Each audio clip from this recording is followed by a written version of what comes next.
বাংলাদেশের শ্রম আইন লঙ্ঘনের অভিযোগে নোবেল বিজয়ী অধ্যাপক মোহাম্মদ ইউনুস সহ 4 জনকে 6 মাসের বিনাশ্রম কারাদণ্ড সোমবার ঢাকার 3 নম্বর শ্রম আদালতে রায় ঘোষণা করেছে। তবে কারাদণ্ড হলেও এখনই কারাগারে যেতে হবে না ডক্টর ইউনুসকে। আগামী 1 মাসের মধ্যে তার শ্রম আপিলের ট্রাইব্যুনালে আপিল করতে হবে। বাংলাদেশের শ্রম আইন লঙ্ঘনের অভিযোগে করা একটি মামলায় গ্রামীণ টেলিকমের চেয়ারম্যান ও নোবেল বিজয়ী অধ্যাপক মোহাম্মদ ইউনুস সহ 4 জনকে 6 মাসের বিনা শ্রম কারাদণ্ড দেওয়া হয়েছে। সেই সঙ্গে 5,000 টাকা করে জরিমানা করা হয়েছে। সোমবার ঢাকার 3 নম্বর শ্রম আদালতে এর রায় ঘোষণা করেন।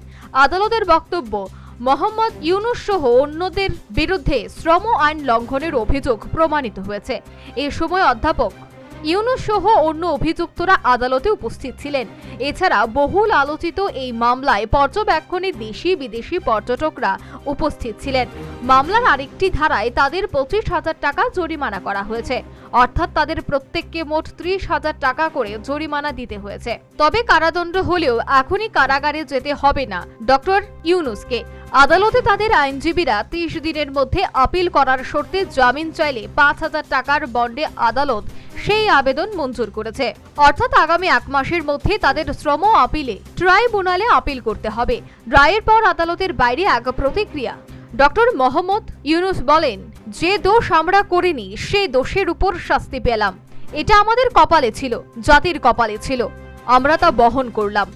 অন্যদিকে এই রায়ে সন্তোষ প্রকাশ করে কলকারখানা অধিদপ্তরের আইনজীবী বলেন, অভিযোগ প্রমাণিত হয়েছে, প্রত্যাশিত রায় দিয়েছে আদালত। এই রায়ের ফলে প্রতিষ্ঠান মালিকরা এখন সতর্ক হবে, কারণ কেউই আইনের ঊর্ধ্বে নয়।